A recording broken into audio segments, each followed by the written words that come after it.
오늘 우리는 안타깝고 곤욕스러운 나날을 보내고 있습니다.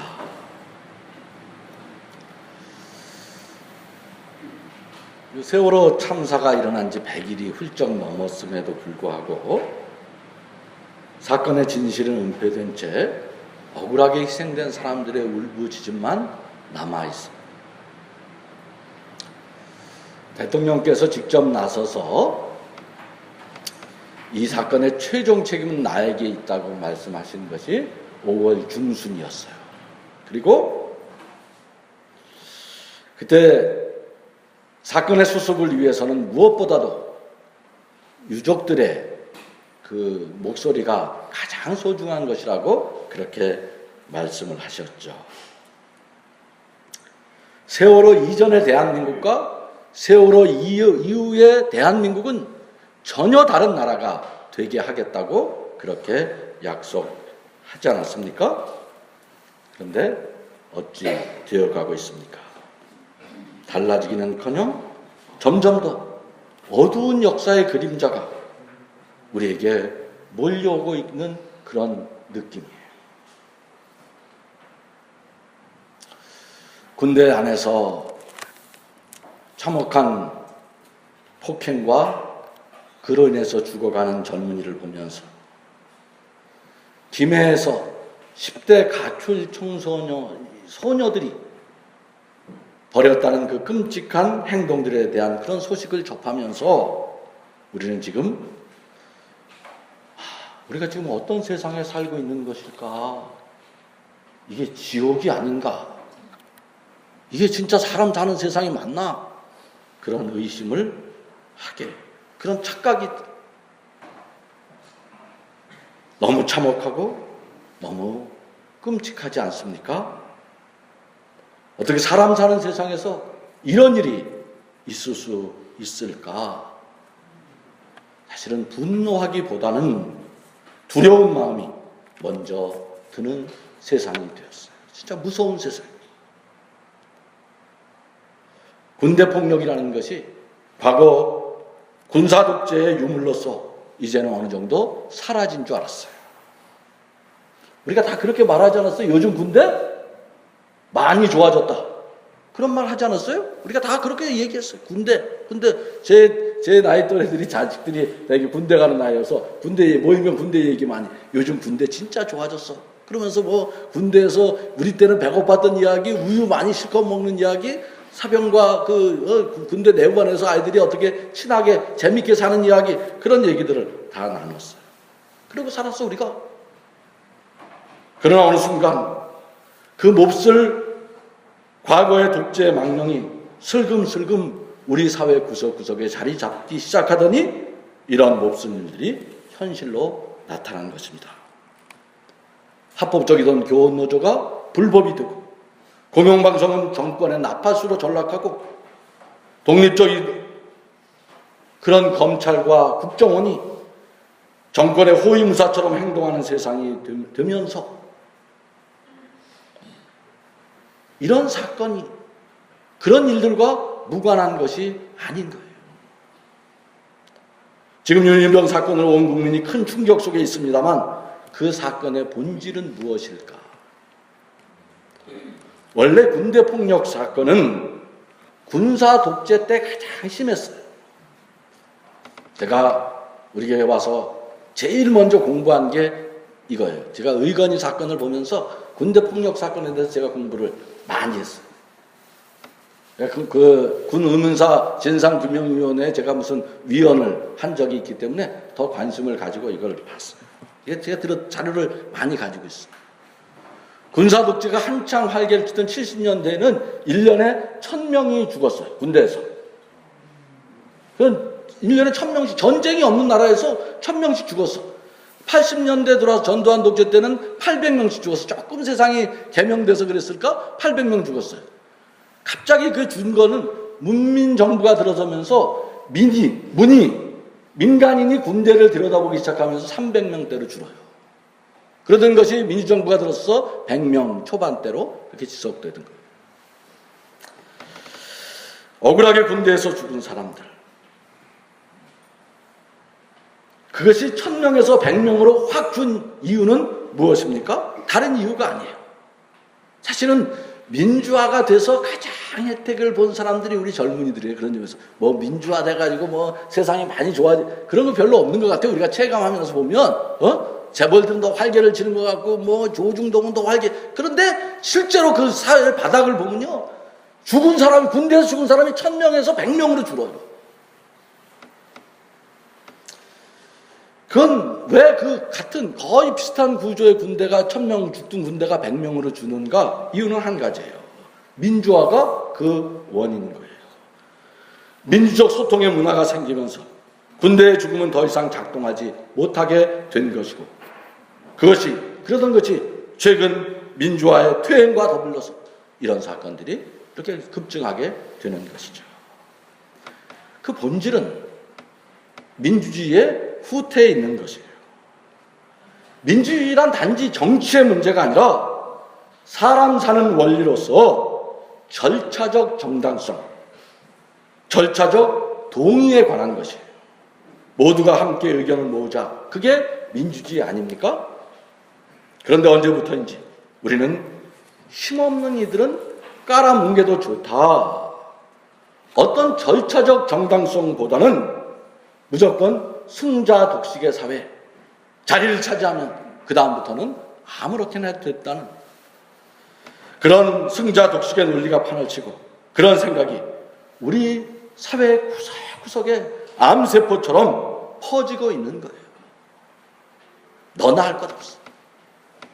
이런 식으로 사회가 움직여지면 우리 사회는 아주 깊은 좌초를 경험해야 할지도 모르는 것이에요. 진짜 그게 두려운 거예요. 그건 세월호 사건에서 300명 정도 죽는 정도의 그런 문제가 아닌 거예요. 세월호 사건은 우리 시대에 불리는 어쩌면 예언자적 경고일지도 모르지. 모두가 죽을 수 있다는 것이에요. 성경이 그렇게 말하지 않습니까? 그들이 죄가 많아서 그런 일을 당한 것이 아니다.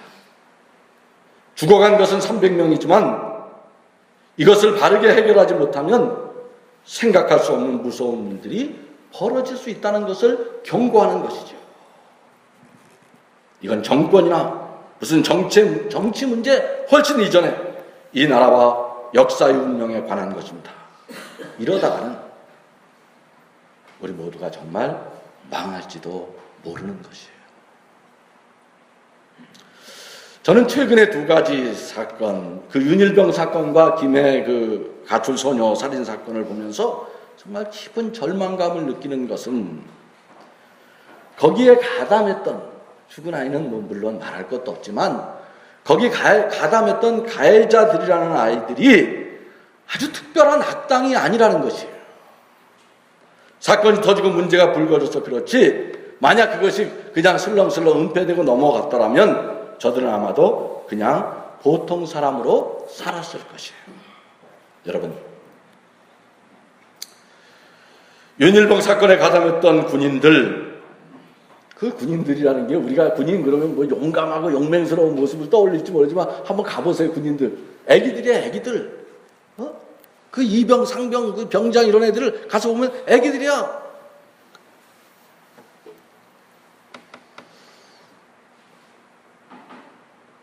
김해 가출 청소년들, 그 사람들은, 그 아이들은 어디에서 온 사람들입니까? 진짜 우리를 더 절망스럽게 하는 것은 그들조차 우리의 아이들이라는 것이에요. 우리 사회에서 자란 아이들이고, 우리가 보는 TV를 매일 같이 보고, 우리가 세금 내서 세운 학교에서 그 아이들이 공부하고, 매일 비슷한 시간에 잠들고, 매일 비슷한 시간에 함께 일어나는, 우주에서 비행기 없이 타고 날아온 못된 인간 종자가 씨 뿌려져서 그런 것이 아니라 우리가 길러낸 아이들이, 같은 시대, 같은 공기를 마시며 살아가는 아이들이 그런 생각과 행동을 하면서 산다는 것이 우리가 주목해 봐야 하는 거예요. 이게 정말 무섭고 두려운 것이에요.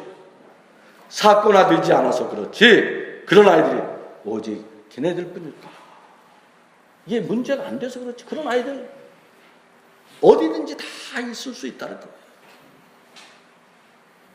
지금은 우리 사회가 전체적으로 너나 할 것 없이 아주 깊은 성찰을 해야 하는 순간이에요. 진정으로 우리가 지금 겪고 있는 이 역사의 퇴행, 그 속에서 새로운 깨달음을 얻지 못하면 우리에게는 새로운 미래란 없습니다. 정말 매일 아침 신문을 보면서 역사란 그렇게 쉽게 발전하거나 전진하는 것이 아니라는 것을 아프게 발견해야 하지 않습니까? 우리는 그걸 경험하지 깊이 깨닫고 있지 못하는 것 같아요. 우리는 왜 참 급속하게 발전만 해오며 살았기 때문에. 여기 이 역사의 퇴행을 보면서 한 신앙적 문제가 제기되고 있는 거예요.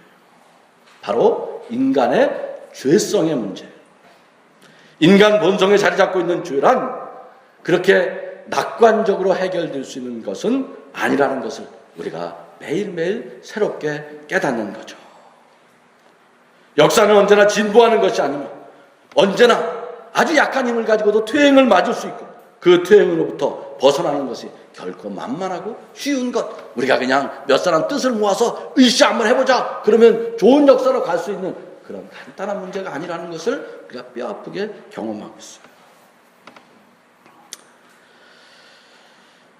지금 우리는 이 인간 본성이 깊은 곳에 자리 잡고 있는 죄를 어떻게 극복할 수 있는지 하는 문제와 깊이 맞닥뜨려 봐야 해요. 우리가 지난 현대사에서 우리가 이것저것 해봤어. 민주화도 해봤어.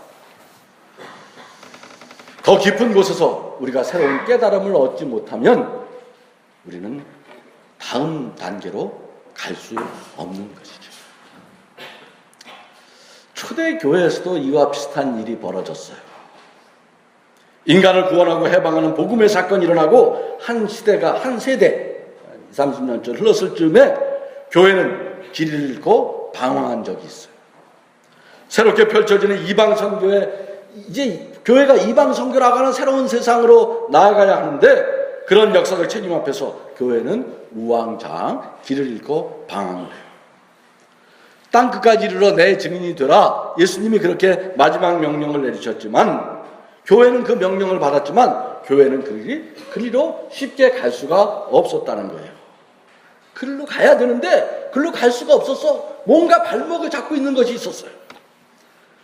첫째 문제가 저 불결한 음식을 먹는 이방인들에게 예수의 순결한 복음을 전할 수 없다 하는 것이었어요. 베드로는 아마도 이 문제에 대해서 깊은 고뇌를 안고 있었던 것 같아요. 그는 예수 믿고 중생한 사람이야. 그는 부활을 경험한 사람이었지만 그런데 그는 아직도 미완성이었다는 거예요. 그가 예수님의 명령에 따라 새롭게 펼쳐져야 할 이방 선교 앞에서 머뭇대고 주저했던 것이 성서에 아주 자세하게 나와요. 여러 군데 나와요. 저 미개인들에게, 저 할례받지 않은 것들에게, 저 돼지고기를 먹는 더러운 인간들에게 어떻게 순결한 예수의 복음을 유대인인 내가 전할 수 있느냐 하는 문제가 그의 고민이었던 것이에요. 그의 본성, 베드로라고 하는 인간 본성에 기초한 어떤 인간에 대한 차별의식, 그것이 예수 믿고도 부활을 경험하고도 고쳐지지 않았다는 것이죠. 그 인간 본성의 죄성을 그는 아직 완전히 극복하지 못했던 것이에요. 우리가 다 예수 믿고 구원받은 사람들이지만 우리 안에도 이런 죄성이 다 같이 존재할 수 있다는 것을 이런 이야기는 폭로하고 있는 거예요. 우리는 지금 이렇게 말할 수 있어. 야, 그까진 게 뭐가 문제냐? 그렇게 말할 수 있지 않아요? 그까진 게 뭐가 문제냐? 야, 그 무슨 돼지고기 먹는 놈한테 당연히 복음을 전해야지. 나는 그렇게 말할 수 있어. 우리는. 근데 그건 진짜 그렇게 말하는 사람은 세상을 모르는 사람이야. 베드로는 절대로 쉽게 내릴 수 있는 결정이 아닌 거예요. 그건 베드로에게 전 존재가 걸려있는 문제였어요. 우리가 남북한 문제? 아니, 이념이 다르다고 총 쏘면 돼? 그렇게 말할 수 있잖아. 빨갱이도 사람이야. 이렇게 말할 수 있지만 빨갱이 그렇게 하고 나서 사람을 차별하고 죽이고 권리를 제약하는 일들은 역사에 끝없이 반복해서 나타나지 않아요? 지금도 우리는 다 그렇게 그 프레임에서 아무도 자유롭지 못해. 그 종북이라는 딱지만 붙이면 다 끝나는 거 아니에요? 간단한 문제가 아니에요. 인간 본성에 달려있는. 베드로는요, 이 문제를 갖고 굉장히 많은 고뇌를 했던 것 같아요. 그래서 오늘 기도 중에 하나님이 보여주신 한 환상에 대한 보도가 나오는 거예요. 오늘 베드로가 기도하는 그 아주 그 델리케이트한 아주 민감한 그런 시기였어요. 그 이방 선교라고 하는 문이 막 열리기 시작하고 일로 가야 되느냐 말아야 되느냐 그런 것들을 고뇌해야 되는 그 시점에 베드로가 기도하고 있는데 하늘에서 환상이 나타납니다. 하늘에서 유대인 베드로에게 결코 먹을 수 없는 더러운 고기들이 가득 들어있는 보자기가 내려와요. 그리고 하늘에 소리가 들려. 베드로야, 그것을 먹어라.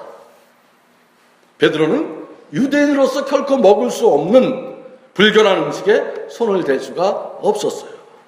그래서 주님, 절대 그럴 수 없습니다. 그렇게 말해. 베드로가 그렇게 말했다니까? 절대 그럴 수 없습니다. 그건 자신의 유대인으로서의 정체성, 자기 정당성을 깨는 일이야. 나보고 돼지고기를 먹으라니. 그런데 하늘에서 들려오는 음성은 무엇이었습니까? 하늘에서 뭐라 그랬어요? 예, 하나님께서 깨끗하게 하시는 것을 속되다 하지 마라. 새로운 역사를 이루기 위해서 우리는 나의 전통과 내 생각, 내 이념의 틀, 거기 갇혀있지 말고 진정 하늘이 원하는 것이 무엇인지를 들을 줄 알아야 한다는 것이에요. 내가 갖고 있었던 무슨 이념, 생각, 그게 다 진짜 쓰레기 같은 나쁜 것이었다는 걸 말하는 게 아니야. 그게 다 이유가 있어. 그럴 수밖에 없는 무슨 까닭이 있어. 그러나 새로운 세계로 가기 위해 중요한 것은 지금까지의 내 입장과 내 의로움의 근거가 아니라 하나님이 원하시는 것이 무엇이냐? 이 순간, 이 역사의 변화 앞에서 하나님이 진짜 원하시는 것은 무엇이냐 하는 것이에요. 이런 일이 몇 번 반복됩니까? 하늘에서 3번 반복돼요. 3번 반복. 이게 3번이면 뭐예요? 하늘과 베드로가 실랑이를 벌이는 거지 절대 못해요. 나는 절대 못해. 베드로는 그 3번 반복된 후에 환상에서 깨어나고 도저히 만나고 사귈 수 없었던 로마 군인 고넬료와 만남을 가지게 되는 거예요. 그때부터 이제 복음은 새로운 세상으로 전파되게 되는 거예요. 새로운 복음의 세계가 열리는 거죠.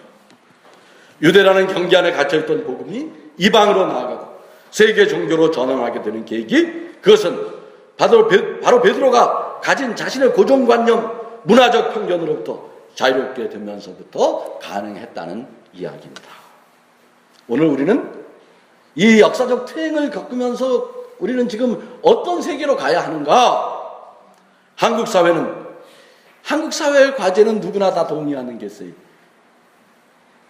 이념적, 경제적 양극화를 극복하고 통일된 민주복지국가로 가라 하는 역사를 우리가 과제로 안고 있지 않습니까? 아마 이 생각엔 여나 야나 진보나 보수나 모두 거기 동의하지 않는 사람은 없을 거예요.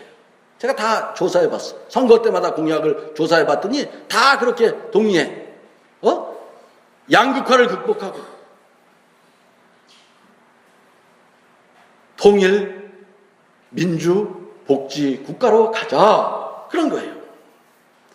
물론 속으로는 어떨지 모르지만 적어도 겉으로는 통일된 민주복지국가로 가자는데 반대하는 사람을 찾을 수가 없어요. 그런데 우리는 왜 거기로 가지 못하는 것입니까? 그 사회로 가지 못하게 하는 우리만의 어떤 편견과 고정관념이 있는 것이 아니겠습니까? 입술로는 민주복지를 말하고 민생을 말하면서도 속으로는 나와 다른 생각, 나와 생각이 다른 사람, 나와 계급이 다른 사람을 차별하고 배제하려는 그런 못된 죄성, 인간 본성에 숨겨져 있는 그 습성이 우리 안에 고스란히 도사리고 있는 것이죠. 나와 조금 다르다는 이유로 업진 여기고 두들겨 패고 종북딱지 붙이고 배제하고 격려함으로써 우리는 자신의 기득권을 지키고 자기 힘을 과시하고 자기 정당성을 인정받으려고 하는 그 죄성에 사로잡혀 있는 것이에요. 그런 못된 생각들이 우리 아이들을 폭력적으로 만드는 정신풍토를 만들고 있는 것이죠. 나와 다른 이들을 업신여겨도 된다. 나와 조금 다른 놈들, 못난 놈들은 다 업신여겨도 돼. 나보다 못한 약한 사람들, 그런 사람들은 폭력으로 굴복시켜도 된다. 이런 허무맹랑한 생각을 당연시 하게 되는 사회 풍토 속에서 우리 아이들이 지금 폭력의 가해자, 폭력의 피해자가 되어 그 가해자, 피해자가 어쩌면 모두 폭력의 희생양이 되어버린 것이겠죠. 오늘은 민족 화해 주일이고 또 때마침 오늘 우리한테 귀한 손님들, 필리핀에서 한국에 오신 그 코사마코 회원들이 우리 교회를 찾아오신 필리핀 인권 주일이기도 해요. 민족의 화해와 통일은 어떻게 가능하겠습니까? 통일은 국제 정치적인 복잡한 일이기도 하고 또 한편으로는 민족 내부의 특수한 일이기도 하고 그런 아주 복잡한 일이기도 해. 그런데 통일이라는 게 그래서 육자회담도 필요하고 일본 신경 쓸 게 많이 있지만 우리가 진짜 주목해야 하는 것은 가장 핵심적인 것, 우리가 통일의 주체이고 이 땅에 살고 있는 우리가 그 주체가 이 일을 감당할 만큼 정신적으로 성숙해져야 한다는 것이에요. 이것은 우리 안에 아주 깊이 또아리 틀고 있는 우리의 자기 중심성이라는 죄성을 극복하는 과제이기도 한 거예요. 북녘동포들 70년 가까이 다른 체제와 이념 속에 살아온 이들을 그런 사람들과 함께 공존할 수 있는 능력을 우리가 가져야 제대로 된 통일이 되지 않겠습니까? 그것은 우리가 가진 고정관념을 깨우치는 일, 그것을 수반하지 않고서는 불가능한 것입니다. 그 일을 위해 우리가 먼저 훈련해야 할 것은 우리 사회 안에 서로 다른 이들을 품고 사는 법을 우리가 연습하고 훈련해야 한다는 것이에요. 사회적 약자들, 소수자들, 장애인들, 이 땅에 나그네로 찾아온 이주민들, 그들을 어떻게 대하느냐에 따라서 우리의 통일 능력이 직결되어 있는 것이에요. 내 안의 편견을 부수고 내 안의 기득권과 이심을 내려놓고 저들과 함께 살 수 있는 성숙함을 지닐 때 우리는 비로소 통일국가의 국민이 될 자격을 얻게 되는 것이죠. 그리고 그 정신적인 힘으로 우리는 아시아와 세계의 평화에 기여하는 민족이 될 수 있을 것입니다. 사람은 누구나 설정한 경계가 있어요. 우리가 살아오면서 설정할 수밖에 없는 어떤 경계가 있지 않습니까? 그것이 이념이건 남에 대한 평가이건 나의 문화적인 어떤 취향이건 다양한 모습으로 우리는 경계를 짓고 사는 존재예요. 그래서 누구는 그런 경계 때문에 살다 보면요, 사람은 다 처음 다 똑같이 태어나서 누구는 좌가 되고 누구는 우가 되고 누구는 진보가 되고 누구는 보수가 되는 것이에요. 그럴 수 있어요. 그러나 믿음은 거기에 안주하지 않는 것이에요. 새롭게 가야 하는 역사의 과제 앞에서 하나님이 무엇을 원하시는가, 무엇이 역사의 참된 방향인가 하는 것을 묻고 그 뜻에 맞추어서 나의 경계를 넘고 나의 한계를 부수어내는 것, 그것을 바로 믿음의 삶이라고 하는 것입니다. 먹어라. 그것을 잡아먹어라. 그것이 바로 하나님이 깨끗하게 하신 것을 속되다고 하지 말라는 하늘의 음성입니다. 우리 모두 믿음으로 자신의 경계를 넘어서는 새로운 삶으로 전진해 갈 수 있기를 바랍니다. 여러분들이 어떤 경계에 있든 그것은 어쩌면 비슷한 가치를 지닌 것일 수 있어요. 그것이 다 나름대로 여러분들의 생애 과제, 생애 살 경험 속에서 터득된 귀한 어떤 의미일 수도 있을 거예요. 그러나 그 경계에 머물지 말고 그 경계를 넘어서 그 경계 저편을 내딛는 하늘의 은총 여러분 모두가 풍성하게 누리시기를 간절히